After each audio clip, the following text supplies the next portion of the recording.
Vous êtes nouveau sur la chaîne, n'oubliez pas de vous abonner et d'activer la notification pour ne rater aucune de nos prochaines vidéos. Société civile yana jobu, efonyate kolote, eponi religion esungi motonyoso nakamwe. Congolaises et Congolais, landana no ministre ya communication Patrick Muyaya, makambo alobi et puis nazo continuer. Kobandela ona lobaki. Ezalaki promesse moko ferme au président de la République à Salaki. Au premier ministre a réitéré qu'il faut toper ça ba Congolais carte d'identité. Processus ezalaki moulaï depuis président Azwaka yaye carte le 30 juin yambula o eleki. Batu balekaki na ba réseaux sociaux ba kritikaki biso mingi balobi ah bopesika mokonzi ba Congolais ba kozwa carte na bango mukolonini. Moussale ezalaki ko salama na niveau ya office nabiso de l'identification de la population tobengara ONIP na partenaire na bango idenia o aza leader mondial na makambo etali ba carte po bango nde basalaka ba permis notre tobengara ba permis de conduire na États-Unis d'Amérique mobimba yango biso na tawana là parce qu'il faut qu'on mette ma machine, il faut qu'on sala ba formation ou qu'on sala que l'herbe kobanda processus pour processus à identification là robande ko silate ba congolais to bota tous les jours ata ba bébé toujours bota il faut ba bébé ana base à la paix en mesure qu'on la identifier madame Rachel Alobi yep ceux qui a vu ministre à robota mana mususu a la possibilité pe à ko identifier et là qui que musala oyo président de la République à Lobaki, l'herbiso Tolobara, président Fachi Fondation, le lot créé, to sali fondation, ko sala que Congolais a s'identifié comme Congolais. Depuis Tokola, tozaka na ba attestation de perte de pièces, ba pièces oya mususu tikala kozala nangote. Kasi ya turoyo, to komi na carte d'identité, to kozala na fichier général de la population. Et kozala lisute ba enrôlement de tout le monde a ba enrôlement salamina seigneur ils ont coûté cher. Parce qu'à partir il y a fichier wana tokoki kobanda kolongo la bao bakoki si 18 ans parce que ozala neti moyen moko pona ko contrôler évolution à population. Bao bazo kufa bazo biba, bao bazo botama bazo kota. Donc oyo eza fondation ya motuya oyo président de la République na gouvernement abiso ba warrior t'opposé na makambo etali identification. Ministère et intérieur et copé sa ba communication nini processus et kobanda ko salema pona ba congolais nyonso bisika nyonso bazali bazo ya bango pe carte. Je rappelle pour terminer que la carte ici a été conçue avec toutes les normes de sécurité modernes. Qualité irréprochable, je pourrais vous le donner pour le toucher. Sécurité maximale, fiabilité garantie, moderne et selon les normes internationales et compatible aux nouvelles technologies. Yasuka, la carte ESA, il y a Ofele. Okofute la yango mbongote. La carte, elle est gratuite et c'est sur décision du président de la République. Les coûts liés à la production sera pris en charge par le gouvernement. Wanabatu, il faut pas comprendre, on a Kimia. Nous parlons aujourd'hui de l'identification du peuple congolais. C'est pas le mingena na lingala swahili na robano mixé pourvu que mutu nyonso asala nini ayoka message oyo. Eza très capital. Je m'excuse, ministre de la communication, son excellence Patrick Muyaya, bato balandaka mingi bakoyoka message oyo apesaki la fois passée concernant makambo ya identification ya ba Congolais. Alors, président de la République, qui est renouvellement élu, il a déjà l'exemplaire de la carte d'identité au biso ba Congolais tozala nango. J'espère que ba oyo basi ba moni ango basi ba moni, mais ce qui boko permettre tant boko landa vidéo oyo na ba profil na biso, nous allons faire l'effort de mixer partie oyo ministre de la communication azali ko annoncer makambo ya identification. Merci pour Nabino Obolinga vidéo oyo obozo appuyer, merci Nabino bozo appuyer na place ya mutema wana place wana balobi aimé ezo sala biso bien na toko sepela mingi soki ata mutu moko apesi biso rose wana ozo ko apparaître na écran wana tozana posa toko kisata 5 roses ou bien ba étoile au pesi biso ata étoile moko, ça va nous encourager na service au tozo sala. Merci beaucoup à Paroli Moureka, que Dieu vous bénisse aussi. Alors, avant de kota na mozindo angwa makambo, nous voulons d'abord que biso peuple congolais to comprendre nanu identification ezanini, parce que era batu mususu bon tellement ezaki ba papa ba koko na biso nde bazala ko utiliser ba ID auto bengi identité ba carte d'identité ozaki aver ya tangwa Mobutu tangwa kala bango ba bando utiliser ba ID. Mais génération nyonso à part ko bon génération nyonso elanda à part Mobutu ti Kabila le père, Kabila moine tindenge tozabwe. Merci vraiment, merci pour na mutu oyo apesi biso ba rose. Merci, donnez-nous encore les roses, les étoiles, ça nous fait du bien. Merci vraiment, que Dieu vous bénisse. Merci Béatrice pour na rose oyo apesi biso. Nzamba lola amonayo afungola lola oyo nyonso kosala esimba na kombo na Yesu. Alors, nous avons des difficultés, il y a qu'à comprendre. Oui, il y a les étoiles qui restent. Vous pouvez aussi nous donner les étoiles, ça nous fera du bien. Difficulté mingi to nango eza ya ko comprendre ou bien manque ya ko comprendre identification eza nini. Na yango tolingaki na to faire comprendre peuple congolais, surtout biso peto fanda libanda ya Congo. Nous devons comprendre qu'est-ce que c'est l'identification. Importance de l'identification est nini. Quelle est l'importance? Ça sert à quoi? Nous devons d'abord comprendre cela parce que c'est un point capital. Oyo, nous devons comprendre pourvu que tous les ID, parce que c'est un projet chef de l'État pour chaque Congolaise et Congolais azala na carte d'identité. Alors, qu'est-ce que c'est l'identification en premier lieu? Identification et signifier nini? Identification, comment on peut définir ça? L'identification, c'est un processus qui permet de recueillir et de vérifier l'identité des individus d'une nation ou bien d'une société quelconque. Un processus qui permet de recueillir et de vérifier l'identité des individus d'une nation. Dans la définition, nous comprenons que l'identification sert à recueillir premièrement.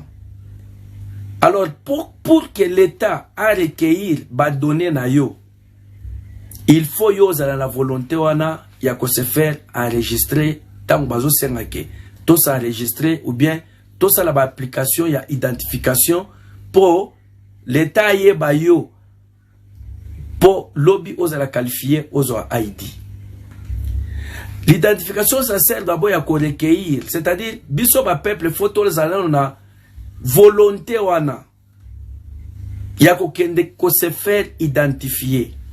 Parce que ça n'a ebele tant tolo makamwa identification bamso balo ça sert à quoi? Ngana bimaka na ngai Cape Town na ya ambassade ko s'identifier, ça sert à quoi? Ezala mustuso bi non ngai na mafikenga na bimaka na ke ko s'identifier, ça sert à quoi? Eza pele bamsuso ba na kati ya Congo wana. Mais bazo ke ne ko se faire identifier ça sert à quoi? Bato a une importance, il y a identification.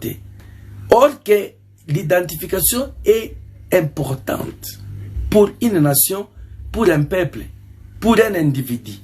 Il faut que tu sois identifié. Alors, pour être identifié, l'État a un pose épignou hier, Anel, la fille de maman, en tout cas, vous êtes toujours là, naba, life, n'episode so zamba pamolayo. Oui, nous allons vous donner le processus comment ko s'identifier Madame Anel, la maman des filles. Alors, ça sert d'abord il y a qu'on recueillir. Il faut avoir une volonté. La plupart il y a biso tozofana na libanda ya mboka. Eza na ba place to bengi ba immigration o mafez biloko ya bongo. To mona ka bato wala muka 5h, 4h. Akena o mafez et puis ba pese ko tota documenté balakela yaka sous lobby aye. Ba pese le sous-souté. Balakela yaka semaine prochaine azo kenda wala muka tongo.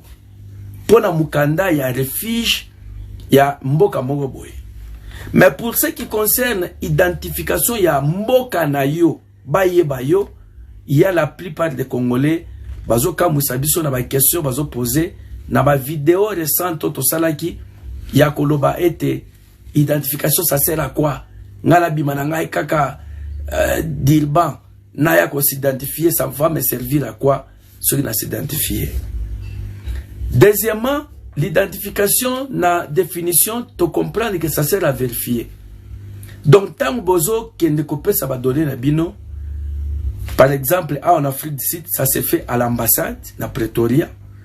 Tant on peut va donner na yo, l'identification, ça sert aussi à vérifier. On va vérifier. Aux Congolais ou bien Congolais, il y a solo ou pas. On vérifie tes données. Et puis, va confirmer que oui, aux Congolais ou bien aux Congolais, c'était pour nini, parce que le président de la République n'a programme na oya identification alingi Congo nation abiso tozala na fichier moko oto bengi na Afrique du Sud système yaki na fichier wana so ba beti kombo na yo ba beti ID number na yo obimi na fichier wana ba yebi ke mututel a existaka. Parce que vous savez que chez nous au Congo, on ne sait pas qui existe et qui n'existe pas. Bakobo ma paye yo boy, donc aux atana registre mon côté que toi oza congolais ou bien congolaise, donc perdu. Alors c'est un programme capital au chef de l'État entrant encore pour le deuxième mandat à implanter programme pour tous un fichier moko, système moko, bisonyo soba. Congolais et Congolaises, je m'excuse. Permettez-moi, non mais attends-moi mai.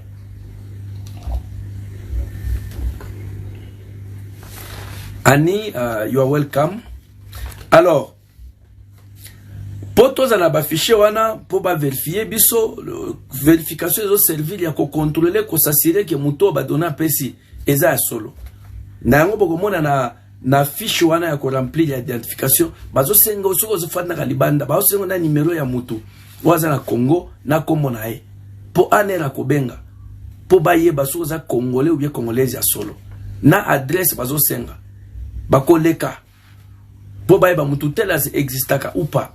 C'est juste pour nous identifier po toye ba congolais tozalaka nombre combien ba botami combien ba kufi. Tout va quand même atteindre nombre et mboka tozaka combien. C'est ça d'abord ce que nous devons comprendre comme définition, il y a identification.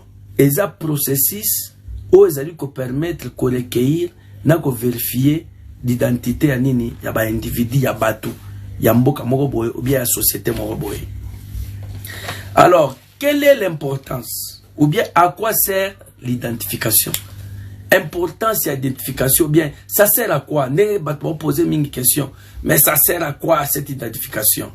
Happy New Year, oui. Paroli, Mugleka, thank you very much. Happy New Year to you too. Alors, ça sert à quoi? Partagez, en tout cas, vous qui venez de nous joindre, partagez vraiment les liens pourvu que Bandegonyo so Bayo Kamakambo est très capital. En attendant aussi, il y a l'étoile où ils ont manifesté, il y a oublié s'afficher dans l'écran. Beaucoup de personnes peuvent être étoiles, ça va nous faire du bien. Les étoiles là, tout ça, pour ça, tout ça, étoile moko, so fini ka étoile wana, au PC biso yango et encourager biso na makamu tozo sala. Et Jenny Ngalula, bonne année, merci de joindre ce live. Alors, importance, il y a identification, ezali nini. Merci Eugénie pour la flower au Pesibiso, il y a Rose, que Dieu vous bénisse.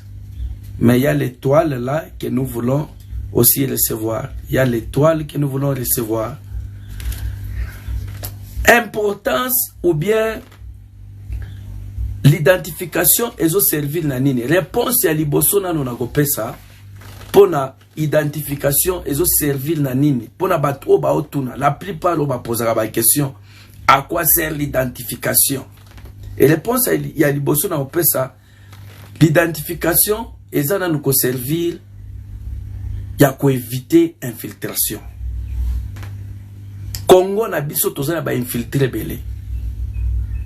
Ba Rwandais bazaka na Congo kuna neti ba Congolais. Parce que mikande ezate, aidi ezate tokoyeba ndenge nini waza Congolais ou bien waza Congolais te. Waza Congolais ou bien waza Congolais te. Tokoyeba ndenge nini. Ba Burundais bazaka na mboka na biso. Ba Tanzanien bazaka na mboka na biso. Ba Zambien bazaka na mboka na biso. Ba Angolais bazaka na mboka na biso comme les Congolais. Ti ba Zimbabwe bazaka na mboka na biso. Na ba Sud-Africain bazaka na mboka na biso. Yo ko identifier bango nene. C'est quoi importance? Il y a identification et ça a été infiltration et ça na mboka na biso. Ezo éviter, ezo épargner biso na makambo ya infiltration. Lelo to yeko yeba makambo yake wazala italien, wazala zambien, wazala boy. Ba makambo na ezo tawapi. Tout ça, ça vient d'où? Manque d'identification. Ndele loto comme loba oyo azaka sénégalais, oyo azala kaboy. Eza manque d'identification. Donc ce toza na fichier moko biso so ba congolais, ça va vraiment nous servir. De importance, il y a des bosso nanu ya. Il y a question au posaka identification et au servir nanine. Alors, sur les plans administration na gouvernance, ce qui tolingi administration mboka na biso na gouvernance ya mboka na biso ezala efficace, ezala makasi. Il faut te permettre que tozala identifier. Il faut ton ma programme oyo ya identification. Yango nde kosala ke administration na gouvernance na biso ya mboka ezala makasi. Na ndenge nini? Na lolenge nini? L'identification sert à faciliter la gestion des affaires administratives et gouvernementales. Ça sert vraiment à faciliter. Identification et zo servir na ko faciliter gestion. Ya ba affaire ou etali makambo ya administration na gouvernement. Et zo permettre ya ko maintenir des registres précis et à jour de la population. Ce qui va faciliter la planification des services publics tels que l'éducation, tels que la santé, tels que les transferts sociaux, tels que l'infrastructure. C'est l'identification qui va faciliter tout ça. La gestion, il y a affaires administratives, il y a affaires gouvernementales. L'identification, il y en a beaucoup. Oyo identification et qu'on permettre ou bien et qu'on faciliter gestion.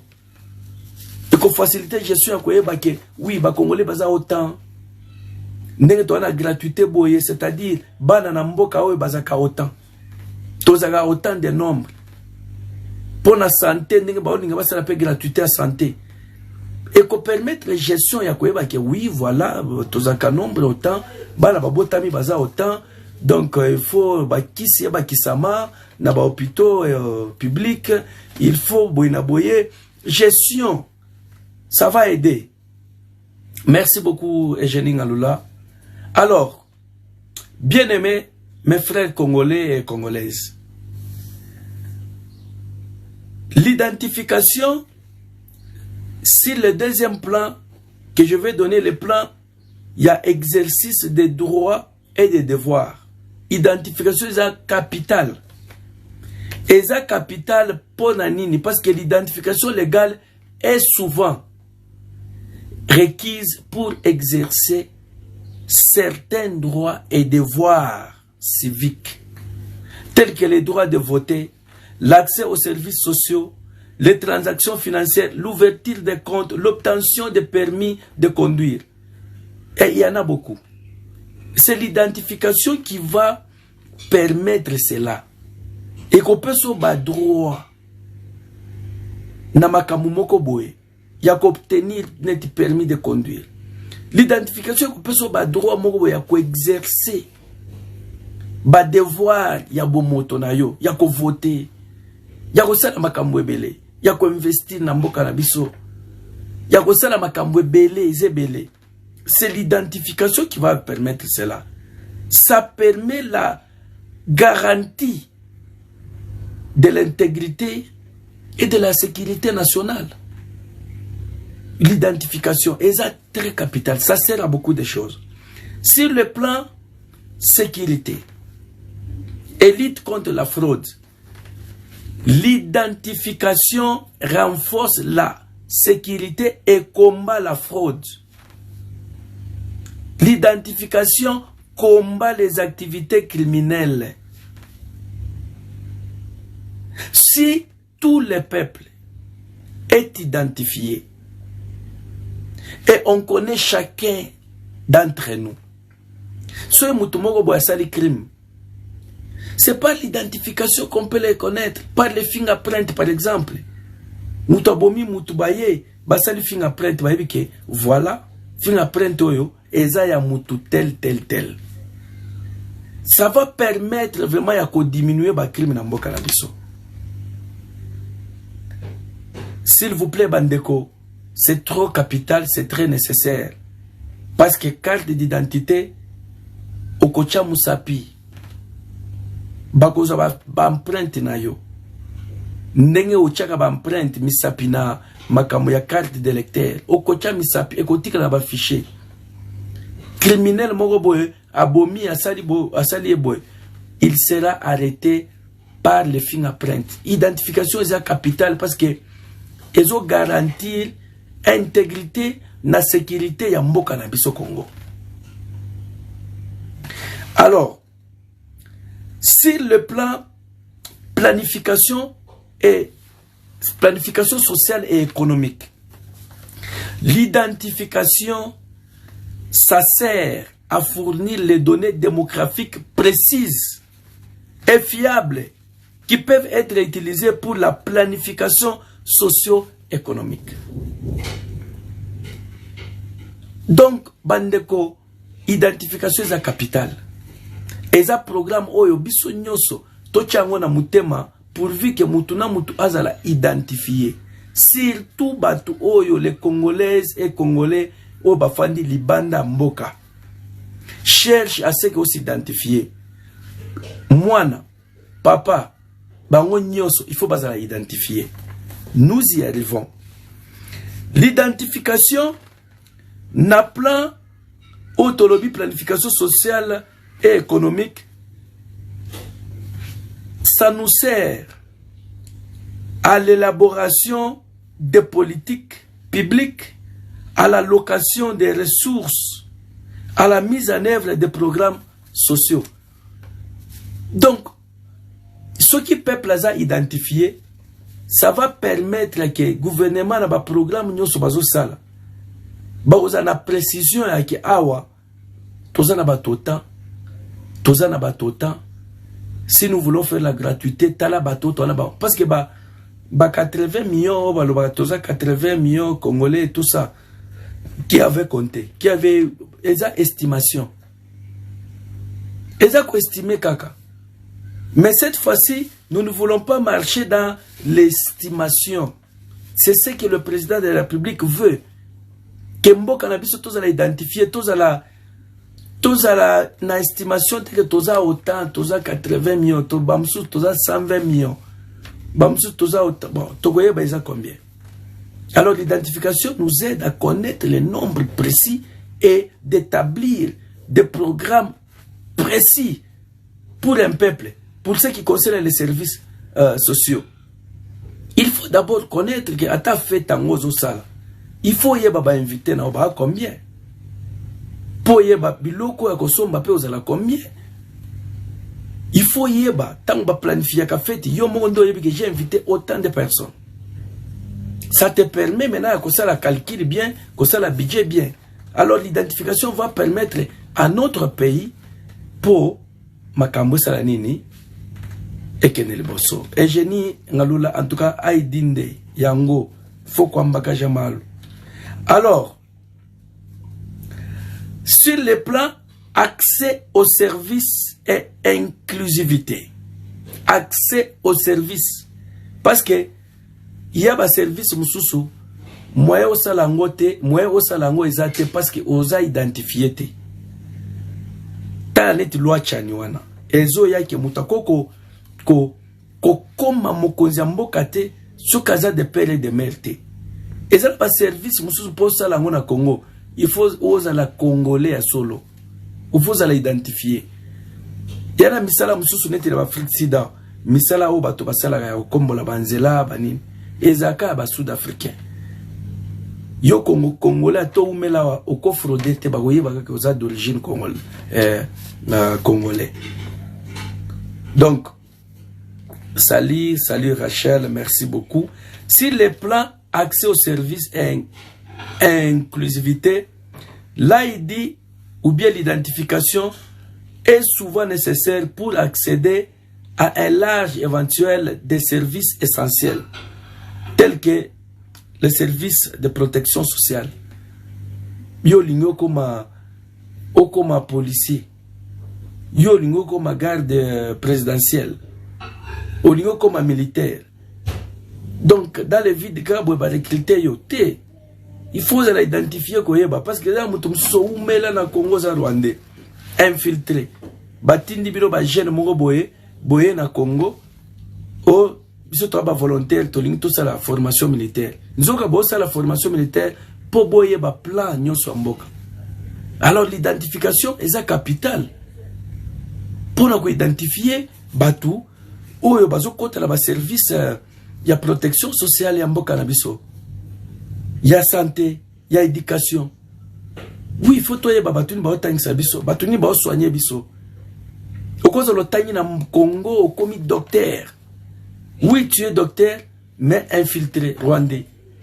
Oyebi mingi, mais quand il s'agit que devant un cas ya mutumoko munene ya gouvernement, parce que yo za congolais te, oko chube ba bichuba chubobomi. Alors, l'identification nous sert vraiment à la sécurité et à inclusivité dans les services moboye oyo mutunyo soko accéder. L'identification permet de garantir l'inclusion. Ça permet de garantir l'inclusion des individus dans la société et de s'assurer que personne n'est exclu en raison de l'absence de l'identité légale. Ça garantit que batu nyonso baza servi na services sociaux, les services sociaux. Ça garantit vraiment que mutu nyonso azo accéder na gratuité à l'école. Mwana nyonso. Ça garantit que mutu nyonso azo accéder na soins médicaux gratuits. C'est l'identification qui va te garantir parce que mboka la biso ndenge to kende. Ba soins médicaux aux ala gratuits, hôpital aux ala gratuits. Mais pour accéder à il faut un ID. Il faut une identité, une carte d'identité. Ndenge to mona ka ba sud-africain, bazaka na ba ID à hôpital la kisi ngo ba soigner. Ba to pe bazaka na ba statut ba ngunda okenda ka batali ba beti ba registrer ba soigner yo. C'est comme ça que va ça ezo comme na Congo. Et donc mutu nyonso azala inclus l'inclusion ya mutu nyonso na service na programme à l'état. C'est l'ID qui va te permettre cela. Alors, pour na kosuki ça, na question oyo Anel a posé. Elle dit, mais comment? On le dit bien. Papa, t'as prêt, t'as prête. Toi, qu'on s'identifier. Comment ça se fait?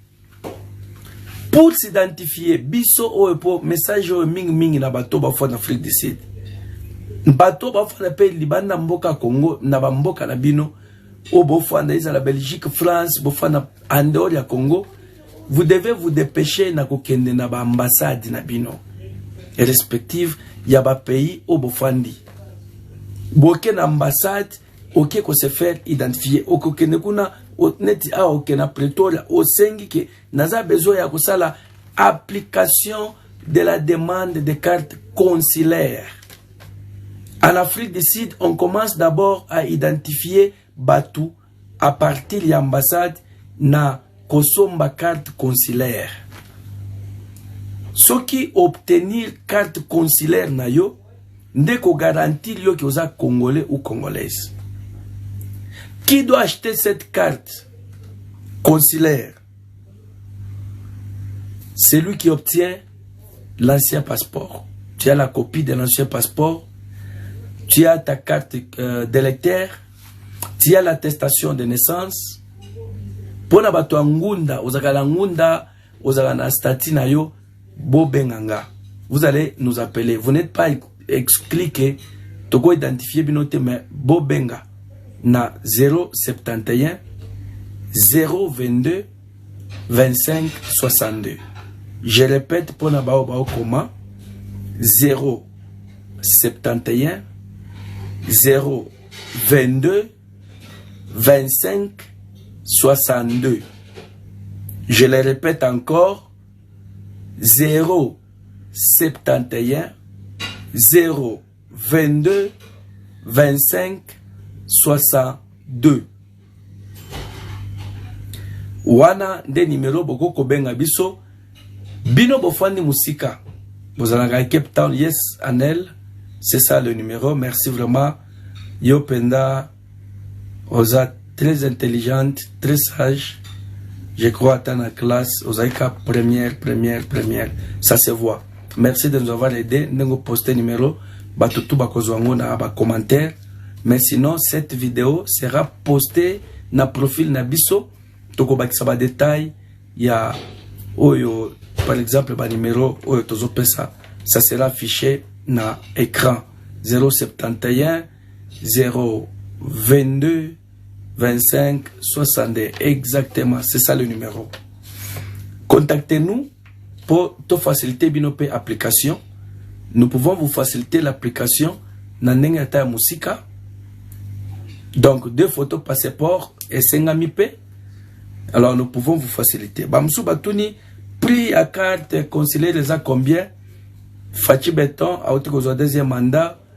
Alors faveur basali na congolais congolaise nyoso eza été carte consulaire eza na prix à 100 rand comme 100 rand. 100 rand na biso ya Mandela ya rand. Mais ceux qui ont fait la musique, ozana nous n'attend ya koya kosa l'application te biso toko aider yo. Vous devez nous appeler, nous devons vous expliquer comment toko aider yo na ba démarche biso moko to salile lo application. Mais na jour ya retrait yo moko nde ko bongisa jour ya retrait pourvu que osala nini oya ko signer parce que avant ba peso carte wana ezo senga présence physique au signer na carte ba plastifier ngo nde ba peso carte ya carte consulaire. Malheureusement eza quelque part je devrais vous montrer un modèle pour bon monango parce que nga na sina zu yangai mais nazana liboso caméra moyen se déplacer na tiki yango na mutuka donc bo excuse ngai mais na vidéo oyo toko poster kaka o moko yo nous allons faire l'effort ya ko bambango likolo vidéo pour que batu ba mona. Alors dépêchons-nous, allons à l'ambassade pour na kozwa carte consulaire. Cette carte consulaire nde ekosala ete tangu ID et comme kopesama nde okoke na ambassade avec cette carte oche musapi ba donner na yo déjà ekozala déjà enregistré parce que cette carte consulaire sert à identifier les Congolais. Et une fois tu es identifié, cela va maintenant te qualifier pour Osalanini, Ozwa ID, Oba Bengi ID. ID et kozala ya kote kamate, ID eza ya gratuit. Bon, on a gratuite, l'ID gratuite. ID ezali ya pamba. Alors, carte consulaire, nde bozo sombango sans rente. Mais ceux qui biso to sale le démarche, ya ko sale la ko kende ko sale application, vous devez nous appeler, nous allons parler et vous dire ce que vous devez faire pourvu que to sale la bino carte consulaire. Oyo ekosenga après malgré biso to sale application ekosenga plus tard présence na yo pour na ko signer et puis ko retirer. J'espère que j'ai été clair. Si vous avez des questions, n'hésitez pas à kokoma question na yo pourvu que to répondre yo avant to silisa live na biso. Malgré bopesi biso ta étoile mogote pour encourager biso. Est-ce que ça na mutu muka kopesa biso l'étoile là qui vient de se manifester na quatre écran? Donc donnez-nous cette étoile, ça va nous encourager. Les 9 ambassades des Ofongwama, na Pretoria, l'ambassade réouvre ses portes le 9 janvier. Alors, pour ce qui concerne application Yaba Passeport, on va vous annoncer lorsque activité wana egobanda. Malgré l'ambassade de Ofongwama le 9, mais ne vous précipitez pas d'abord. Vous qui allez faire les applications de passeport, ça sera annoncé. J'ai besoin de rentrer au Congo, je suis ici à Pretoria. Oui, là, vous devez nous appeler par le lit. Appelez-nous à ce numéro-là. Nous allons vous envoyer, il y a le formulaire à remplir. Pour ceux qui veulent retourner au Congo, c'est aussi un programme du gouvernement. Vous voulez retourner au pays chez nous, l'ambassade vous offre cette chance pour retourner chez nous au Congo. Et vous avez besoin de tenants liés. Si vous avez votre billet, vous avez besoin de tenants liés, vous voulez retourner chez nous au Congo volontairement, nous pouvons vous aider à obtenir les tenants liés gratuitement si vous en avez billet nayo. Mais sans billet, sans quoi, nous vous aidons aussi. Il y a un formulaire où il y a qu'à remplir, et puis programme et qu'on allons annoncer. Tozali kosenga na tous les Congolaises et Congolais de vouloir s'intégrer dans le groupe WhatsApp et la diaspora congolaise en RSA, en République sud-africaine. C'est au moyen de ce groupe-là que nous nous communiquons. C'est au moyen de ce groupe WhatsApp que les gens obtiennent les informations pour ce qui concerne nous, les Congolais résidents ici en Afrique du Sud. Donc, dépêchez-vous à vouloir demander aux détenants du numéro 071 022 25 62, le numéro que je viens de donner. Vous devez juste lui écrire « Intégrez-moi dans les groupes WhatsApp ». On va vous intégrer. On va vous intégrer dans ces groupes. C'est une vision que nous avons, bien une mission. Il y a que biso nyonso ba Congolais na ba Congolaises tofanda kana Afrique du Sud tozala na groupe moko WhatsApp pour na ko faciliter biso communication, pour na ko faciliter biso ba action ya kosungana entre biso. Donc eza na groupe WhatsApp oyo ebengami diaspora congolaise en RSA, ce qui signifie République sud-africaine. Donc demandez et on va vous intégrer dans ce groupe-là pour besoin kaba information à ce qui concerne peuple congolais na comment est-ce que tokoki ko progresser na mboka otofandi. J'espère que si vous avez d'autres questions, vous pouvez continuer à nous poser ces questions afin que nous puissions vous répondre avant to silisa life nabiso. En attendant vos questions, je profite l'occasion pour dire bonne année et puis New Year to Tanya Muting Mboni et puis New Year. Je dis bonne année à Paroli Mureka, bonne année à Anel, bonne année à vous tous qui nous suivez. Je prie que le bon Dieu, par le pouvoir et l'autorité qu'il nous a donné, je prie que le ciel reste ouvert. Je prie que Dieu marche avec vous durant cette année qui venait de commencer hier, 2024, que Dieu marche avec vous. Parce que si Dieu marche avec vous, les ennemis s'éloignent, les adversaires prennent fuite et il y a le succès, il y a la garantie. Avec Dieu, vous allez faire les exploits. Avec Dieu, l'élévation est garantie, la montée est garantie. Les portes s'ouvrent d'elles-mêmes.